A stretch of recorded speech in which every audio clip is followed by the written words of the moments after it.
சேலம் மாவட்டத்தில் சேலம் நகரை ஒட்டிய பகுதியில் மேக்னடைட் சுரங்கங்கள் ஒரு 4-5 சுரங்கங்கள் செயல்படுகின்றன. அது இல்லாமல் தனியார் சில இடங்களிலே செயல்படுகிறார்கள். அதில் முதன்மையானது தமிழ்நாடு மேக்னசைட் லிமிடெட் என்னும் அந்த சுரங்கம் மற்றும் ஆலை கொண்ட அமைப்பு. இன்றைக்கு தமிழக வெற்றி கழகத்தின் தலைமையில் அமைந்துள்ள ஆட்சியில் கனிமவளத்துறையினுடைய அமைச்சர் டாக்டர் KT பிரபு அவர்கள் நம்முடைய நிர்வாகத்தின் அதிகாரிகளை அழைத்து பேசியிருக்கிறார். இவர் அழைத்து பேசுவதற்கு முன்பாகவே தமிழ்நாடு மினரல்ஸ் நிறுவனத்தைச் சேர்ந்தவர்கள் அவரிடம் சென்று இந்த நிறுவனத்தை இணைக்க வேண்டும் என்கிற அந்த கோரிக்கையை முன்வைத்து அவரை ஏற்றுக்கொள்ள செய்திருப்பதாக தெரிகிறது.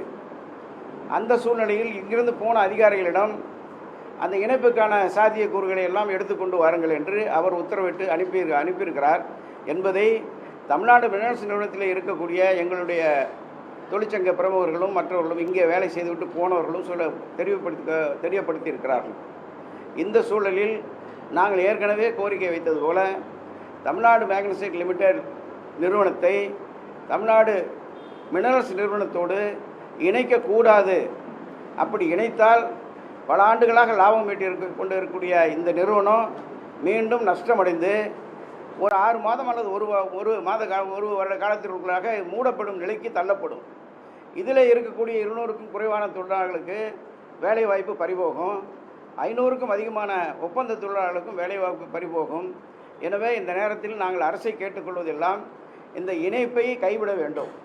அதே நேரத்தில் 25 ஆண்டுகளுக்கு மேலாக அங்கே பணியாற்றக்கூடிய ஒப்பந்த தொழிலாளர்களுக்கு நிரந்தரப்படுத்துங்கள்.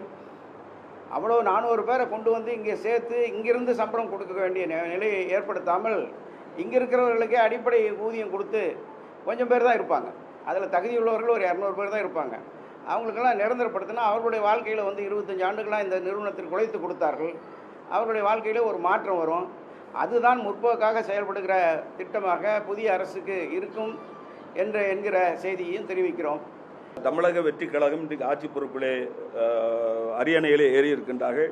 அவர்களுக்கு எங்களுடைய தொழிற்சங்கங்கள் எல்லாம் ஒரு தொந்தரவு கொடுப்பதற்காக விரும்பவில்லை.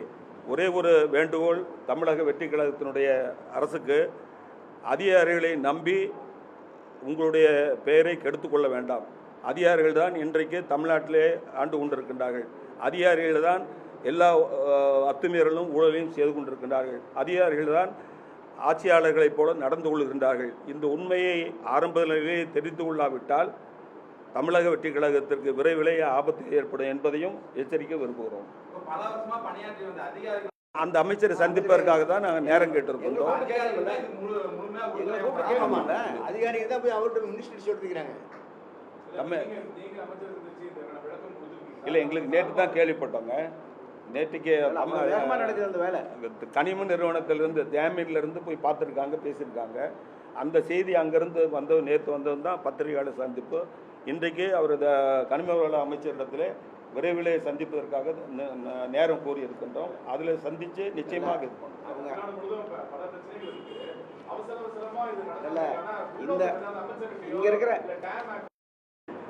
இது வயபிள் யூனிட், லாபமுள்ள கம்பெனியாக இருக்கின்ற காரணத்தினால் மூடக்கூடாது என்பதை எடுத்து சொல்லி அந்த அதிகாரி ஒத்துக்கொண்டார்கள். ஆனால் அந்த உண்மைகள் எல்லாம் அமைச்சருக்கு தெரியாது. அமைச்சருக்கு தெரியப்படுத்த வேண்டும் என்பதற்காகத்தான் இந்த பத்திரிகையாளர் சந்திப்பை நடத்தி கொண்டிருக்கிறோம்.